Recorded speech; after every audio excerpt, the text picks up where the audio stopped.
How to Build a Multi-Billion-Dollar Business in Africa from Scratch by Strive Masiiwa, compiled by Geoffrey Tengamba and being read to you by Arnold Rangakuramia. Chapter 7. Understand Investing. You might earn a lot of money working as a professional somewhere, even in the diaspora. You might even be a very successful businessman or woman.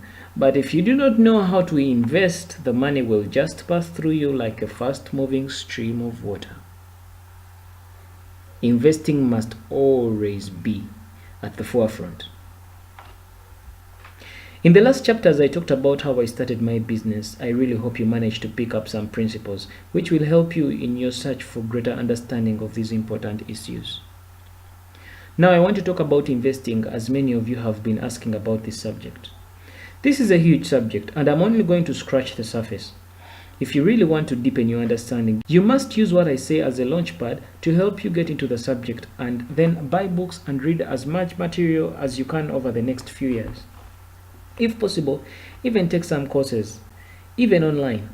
It will be an important start to investing. If you do not know how to invest properly, you will never really have any wealth of your own. You might earn a lot of money working as a professional somewhere, even in the diaspora. You might even be a very successful businessman or woman, but if you do not know how to invest, the money will just pass through you like a fast-moving stream of water. Investing well is not about how educated you are, because I have met many highly educated people who have very limited understanding of how to invest. Everyone should try and understand what investing is and what it is not. There is no one who does not have something to invest. Even if you are running a church, you must learn to invest properly and professionally. Oh, how I wish all God's people were good investors of money. Investing must be always at the forefront, whether you are in business or working. The big question is, do you know how to invest properly? How much thought have you really put into this subject? On your bookshelf, how many books do you have with the title Investing? Have I provoked you? Remember, real truth is always confrontational. You cannot afford not to know how to invest properly. Raising money using a stock market exchange. A stock market exchange is one of the most ingenious mechanisms ever created to help entrepreneurs raise money to fund the development of a business. Most of the world's leading entrepreneurs, including global icons like Bill Gates, Jack Ma, Aliko Dangote, Patrice Motsepe, would not be there today without the stock exchange. If you dream of one day building a billion-dollar company and becoming one of those global icons, you better start to understand what a stock exchange market is and how it really works. Here is my own story. In 1998, after securing a license to build a cell phone network in Zimbabwe, following a grueling 5-year legal battle, I worked with my team to prepare a 5-year business plan to present to my investors. One of the things the business plan showed us was that we needed to raise at least $10 million to get started. As the promoter, I did not have that kind of money. So what was I to do? The business plan also showed that if it would be dangerous to borrow that kind of money. A good business plan will also show you whether you should borrow money from a bank or whether you should look for investors who will buy shares for equity. This BP showed us we must find investors and get equity financing before raising any debt. You can get equity finance from private investors or from public investors. I decided I wanted to go public. I have explained before why I wanted public investors. If your country does not have a proper stock exchange market, you cannot access probably the most important sources of funding for a business. It also makes it difficult for your entrepreneurs to build a big business. Countries with no stock exchanges or poorly constructed exchanges generally do not produce top entrepreneurs either. Fortunately, my home country Zimbabwe has the second oldest stock exchange market in Africa after South Africa.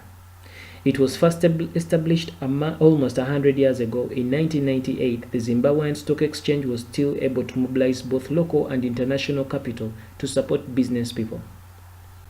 I have written in the past about my battle to get them to let me raise money from public through an initial public offering, IPO. We prepared a prospectus which we published in the newspapers. We offered 40% of our company to members of the public, both local and international, to raise the $10 million. Thousands of people rushed to buy the shares because they wanted to be my partners in owning the business. What I did is not different from what Aliko Dangote did in Nigeria or what Patrice Motsepe did in South Africa. It is exactly what Bill Gates and Paul Allen did in America. Others are doing it every day across the world. This is why stock exchanges still exist, and that is how you access trillions of dollars available to build and grow businesses. The biggest buyers of shares on most exchanges by value are insurance companies and pension funds.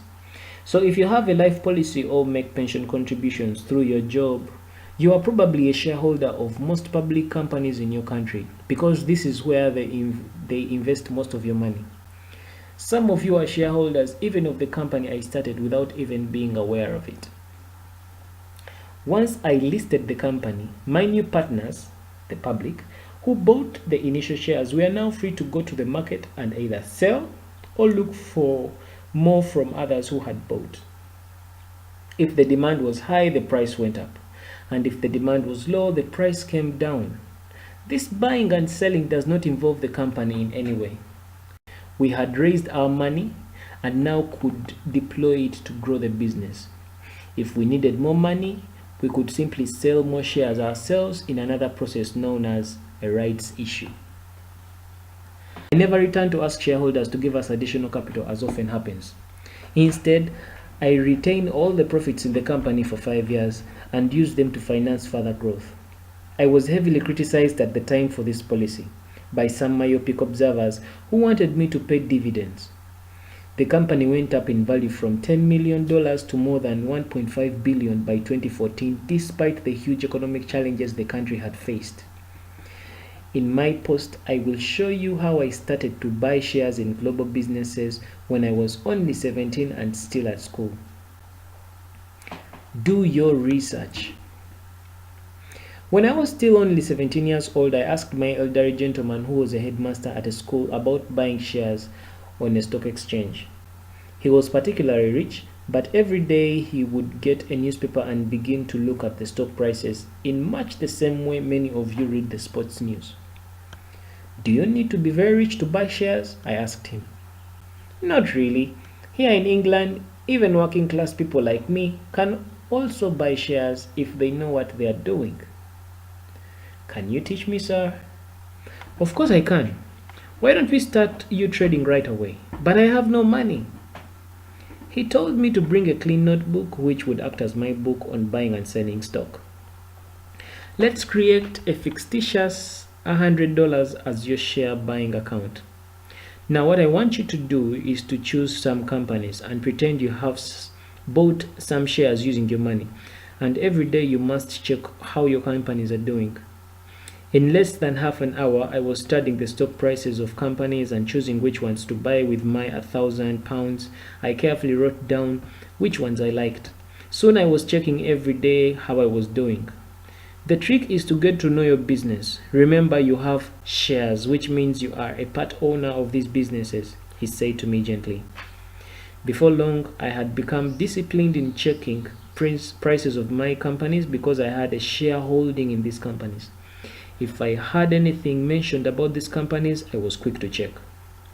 Do your research, son. You must know your business. Those big managers, they work for you. It's your business, not theirs. Soon, I was passionately debating companies with him and others, just like some of you discuss sports scores. Only these scores could make me money. When my companies were not doing well, I would get distressed, and if they did well, I got excited.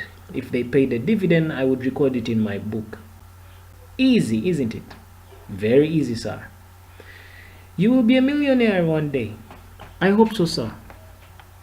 That was a long time ago. There is an expression in my mother tongue which literally means, don't fear from a distance. But you know I prefer the Bible. Hosea 4:6.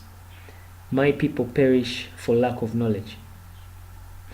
There are people coming from far and wide to buy shares in your country who will make money from opportunities at your doorstep. Owners and traders. There are two types of people who buy shares on the stock exchange: owners and traders. The people I call owners are those who buy the shares with the mindset of an owner and partner in the business. These people see each share they buy as representing a stake, that is part of ownership, in the company. For them, it does not matter that they own just 100 shares in a multi-billion-dollar company. They are owners. Before they buy shares, they start by looking carefully at the company, its founders, if they are still around, and its managers. They are interested in everything about the company, including its history and the values of those who be behind it. They study financial statements and read up about the business and its activities. Once they buy, owners are there to stay. They follow the business, not the share price. They are with the company in thick and thin. If there is a meeting of shareholders, they pitch up and participate. I remember a woman who had 100 shares in our companies who once stopped one of our vehicles and shouted at the driver, saying to him, "I'm Mr. Masiwa's partner and I'm going to tell him to get rid of you for reckless driving." Traders, on the other hand, are buying and selling all the time. They do not read or even try to understand financial statements, preferring rumors. They do not follow the business but the market. Sometimes they don't even know what companies they have bought shares in. They have all sorts of formulas and theories about what moves the market. They are also the mainstay of some stockbrokers because that is how many stockbrokers make money. They need people who are constantly buying and selling and also panicking. Whilst I'm not there to pass judgment on what you decide to do with your money, the key thing to understand is personally, when I write about stock markets and investors, I'm talking about those who buy shares to invest and become an owner in a public company. If you want to make money as a trader on the stock market, you need to train to become a professional at it. And certainly, I cannot give you any advice because I have never traded in shares. I buy as an owner. Personally, I find trading in shares a risky business. I prefer to be an owner of shares in companies. I do not find it risky, and I consider it one of the best, if not the best form of investment. End of chapter 7.